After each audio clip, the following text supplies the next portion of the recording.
Let me welcome our audience to this fireside chat and introduce our guest speaker, Gerard de Graaf, who is the EU's senior envoy for digital and head of the EU's new office in San Francisco, which just opened on September 1st.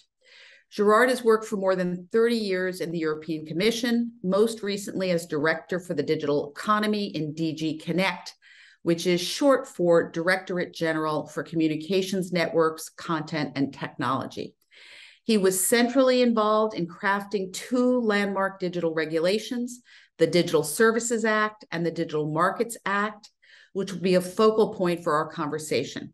Gerard de Graaf, welcome to the SIPA Forum, and thank you for being here. I wanted to start on a personal level by talking about your new role and responsibilities, which, as I understand it, will substantially revolve around diplomacy vis-a-vis private sector tech companies in Silicon Valley, but also involve engagement with the US government aimed at promoting EU tech governance models and strengthening cooperation in the EU-US Trade and Technology Council, known as the TTC.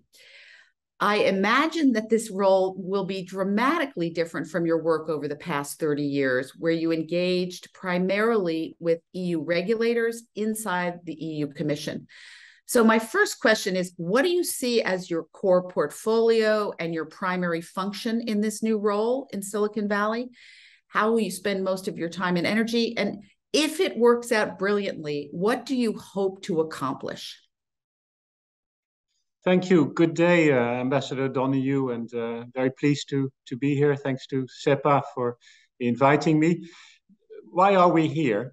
Or why have we been here now since 2 weeks? The answer to this is actually relatively straightforward, because this is a very important part of the world, Silicon Valley, the western part of the United States, technology-wise. Our economies and societies are rapidly transforming digitally, and here is still a lot that happens.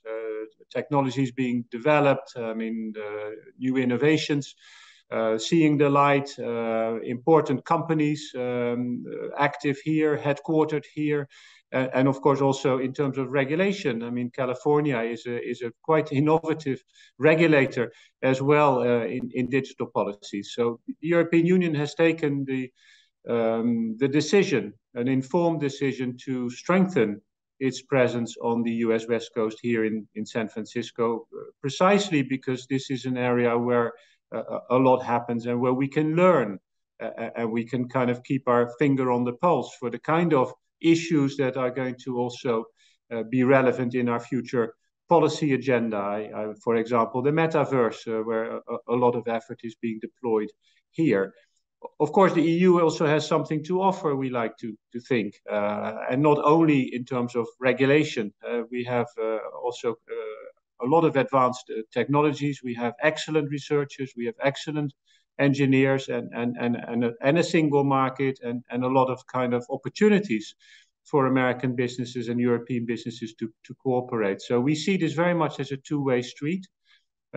We see mutual benefits. We want to support also the relationships through the Trade and Technology Council, as you mentioned, with the US. And I mean, how do we define success? I think that we define success by bringing benefits to the US in terms of how certain challenges have been resolved or are being looked at and addressed, and learning from the US in how they are moving forward on some of these policies. Because at the end of the day, we are both democracies.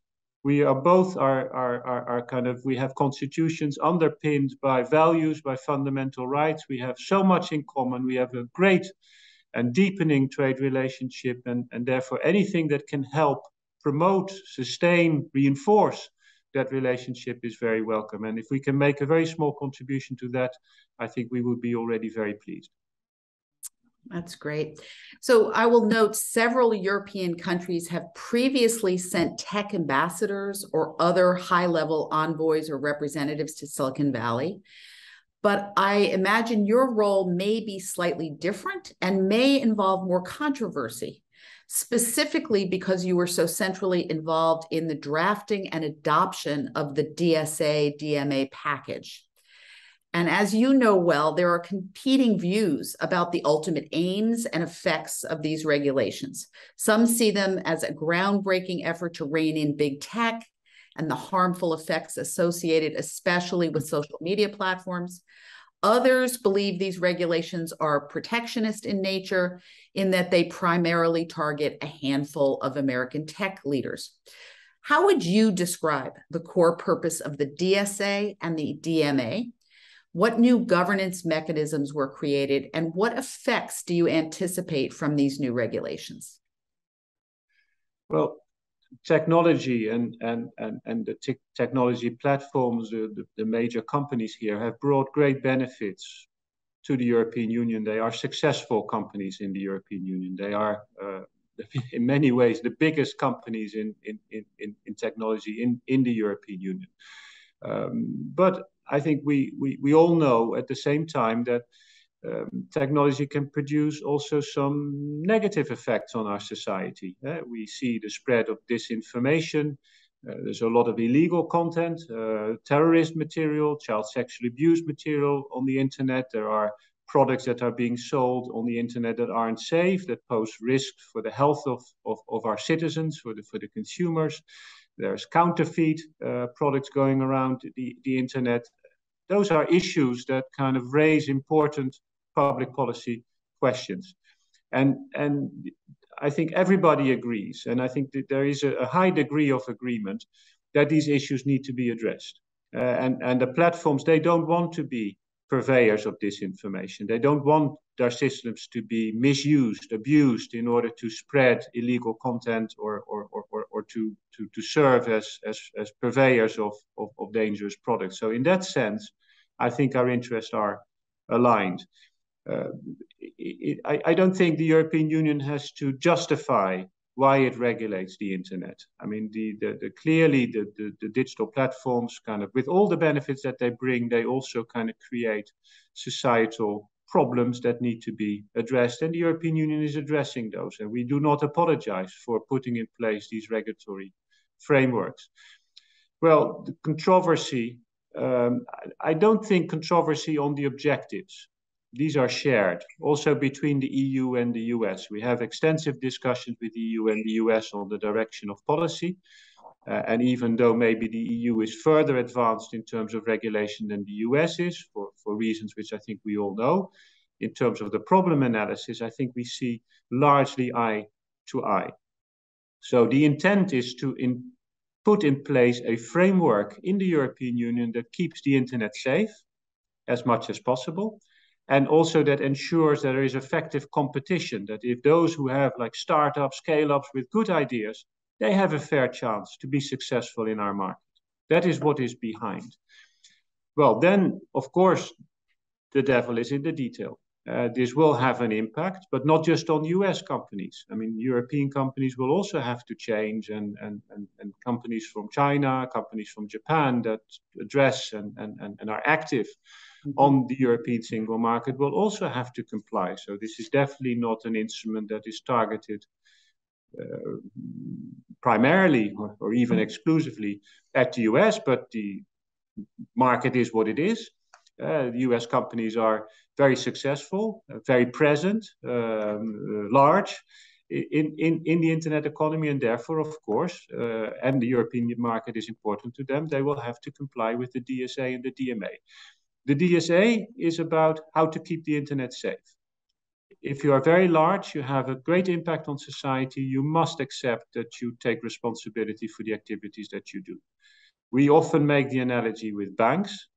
Banks kind of course, incredibly important. I mean, imagine an economy without banks. How would it function? It could not.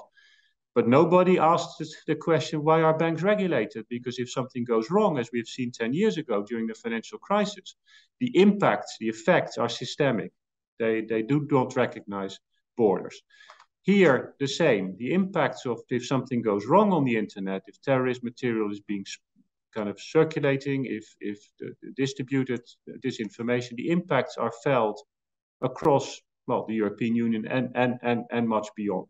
And therefore, regulating, making sure that these platforms have systems in place, particularly the very large ones have systems in place that avoid as much as possible these problems. If they happen, they are detected early on. And once they are detected, they are addressed so that the negative impacts are minimized, is not something where we think this is kind of, people would say, well, EU, what are you doing? This doesn't make any sense. We think this makes a lot of sense. And so the platforms, in terms of responsibility, in terms of making the internet safe, will have to put in place systems, and many of them already do. And they will have to make sure that these systems comply with the Digital Services Act. So, for example, do a risk assessment internally. Is there a risk that our systems can be abused and become a vehicle for spreading disinformation? What about the impact on kids? What about the impact on vulnerable people? Can our systems be used in order to create these negative impacts? What about our marketplaces? What about third-party sellers acting on our marketplaces? Do we know who they are? Are we convinced that they can be trusted? If something happens, can the consumer get reimbursed, get a different, a better product? So those are the kind of issues that are central to the Digital Services Act, and which kind of, once the Digital Services Act becomes law in the European Union, will need to be complied with. The Digital Markets Act is on ensuring that these markets remain contestable. And there we have identified, also through our experience in competition law, that some of these companies who are very powerful have become gatekeepers, can set the rules of the game, and in some ways implement or enforce practices that we would regard as unfair. Preference, self-preferencing, kind of giving themselves an additional advantage, preventing companies to be in touch directly with their users, issues around interoperability, and those are the issues that the Digital Markets Act addresses. And yes, it will require some changes to the way business is being done, but that's absolutely normal. So yeah, controversy, I think, not on the objectives. I think they are widely shared.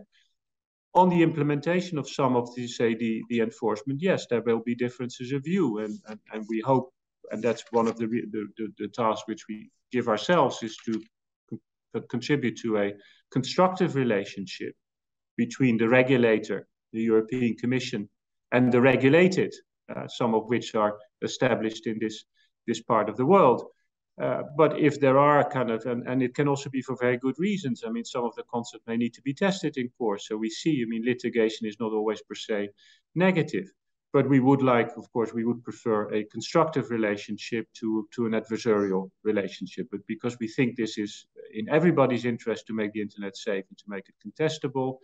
Also, it's a single market approach. So it's one market, one set of rules. It's predictable. Companies that make big investments in the European Union want a predictable framework. They want to know what the rules are going to be like in years to come. They want to access the full market of 450 million users. That's also what the DSA and the DMA offer. So I agree, at a high level, the objectives are shared. Everybody wants to capitalize on the benefits, protect against the negative effects, and address the negative.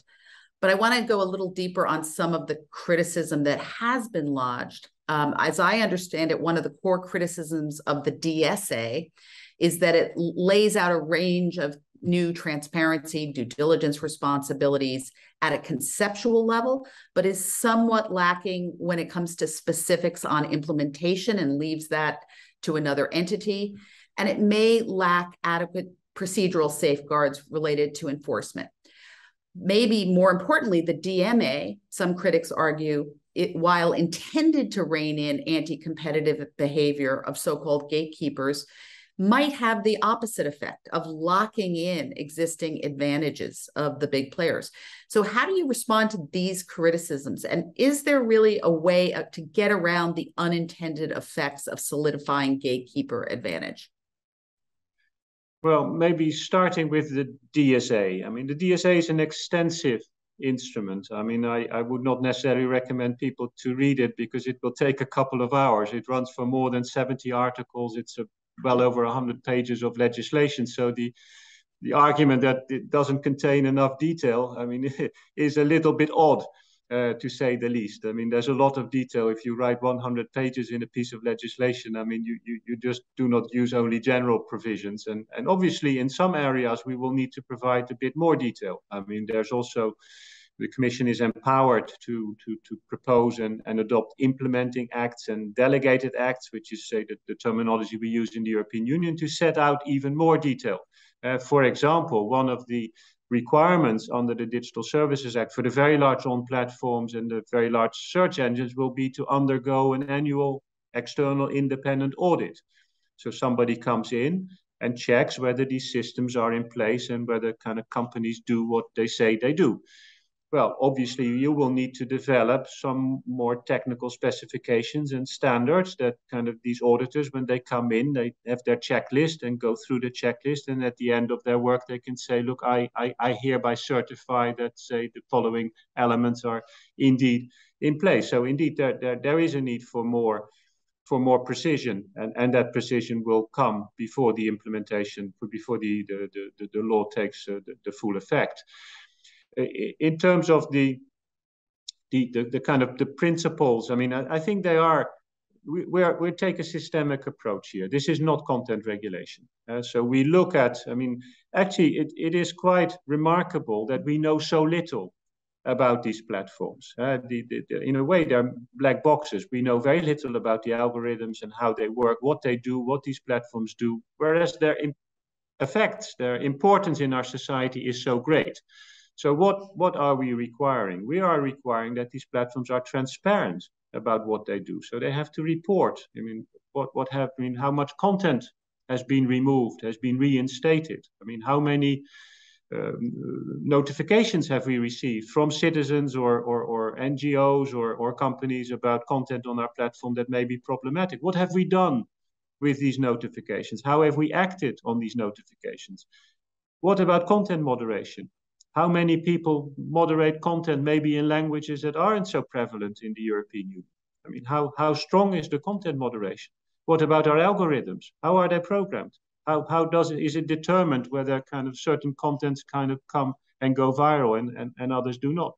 It's valuable information, not just for regulators, it's valuable information for society, for the citizenship at large. And that's what we are requiring. We are requiring risk assessment, as I talked about earlier. I mean, look at your system. To what extent can it be misused, your systems? Because, of course, these systems, I mean, we all are uploading content and sharing content, etc. To what extent can these systems be misused? And if they can be misused, what are the measures that you are taking as a platform to avoid that this is the case or to mitigate the effects? Know your business customer, a well-known principle for financial service regulation, particularly in the fight against money laundering. It is not kind of disproportionate to ask a marketplace, a very big marketplace that we all use, to make sure that the third-party sellers that act on that marketplace are actually trustworthy. They deliver the goods that they promise they will deliver, and if something wrong, they'll put it right. So those are kind of examples of what the DSA requires. And then the audit that I talked earlier about. Nothing kind of, you would say, well, this is extraordinary. What is the European Union asking these very big platforms to do? I mean, this is kind of completely useless or disproportionate. So of course, we'll have to see how this works in practice, but we are quite confident that this will improve the transparency and actually achieve what is behind, which is to make the internet safe and to put, I think, as some have said, to put people before profits. That kind of they have a responsibilities, these platforms, and it isn't just about making money. It's also about serving society and kind of being good corporate citizens.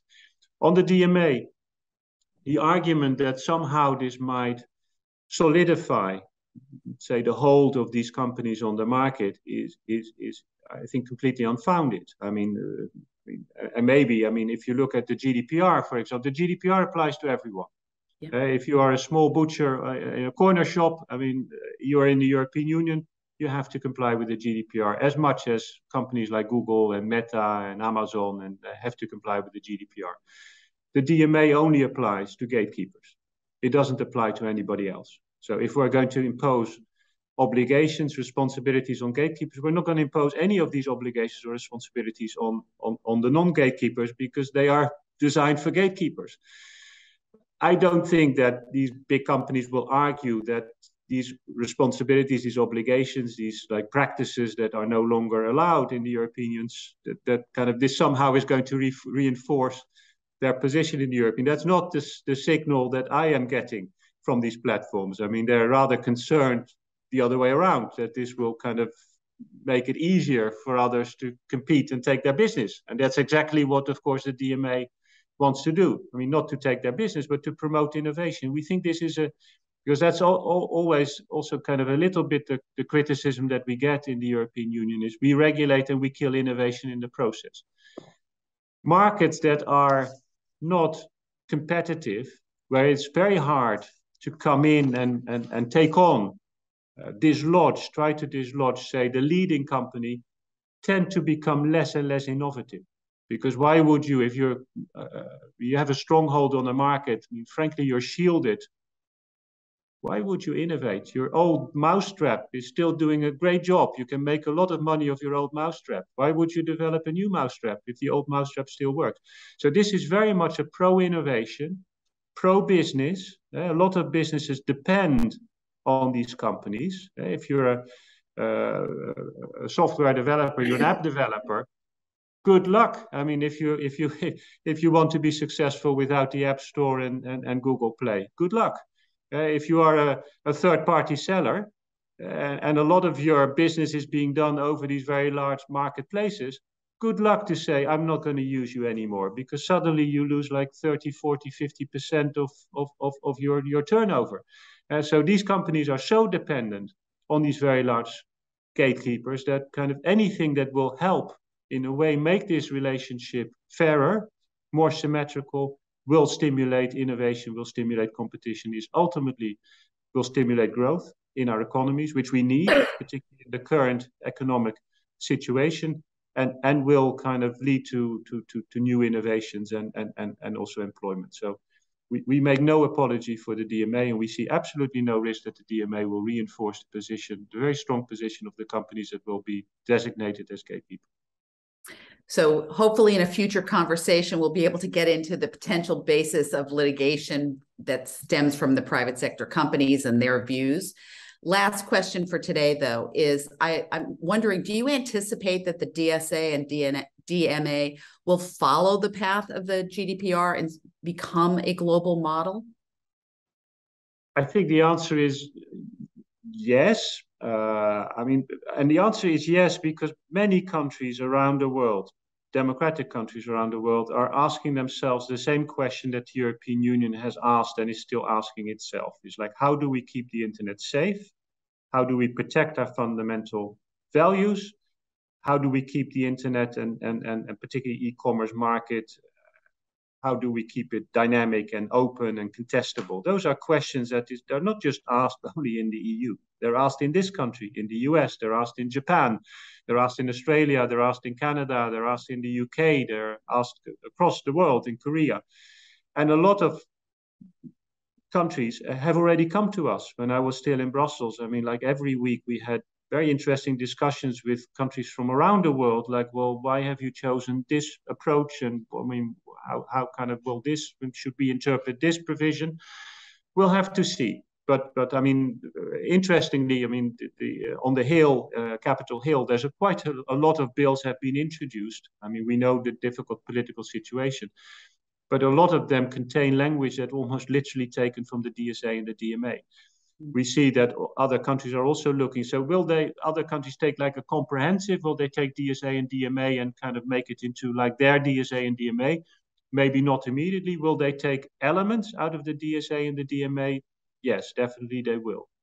Some of them have already done so. So Gerard de Graaf, I wish you great luck in your exciting new adventure and hope to cross paths soon in person. And to the audience, let me close by just thanking you for joining this conversation at SEPA Forum 2022. And you can visit SEPA.org to view the SEPA Forum agenda and upcoming speakers and previous days forum speakers. Thank you very much.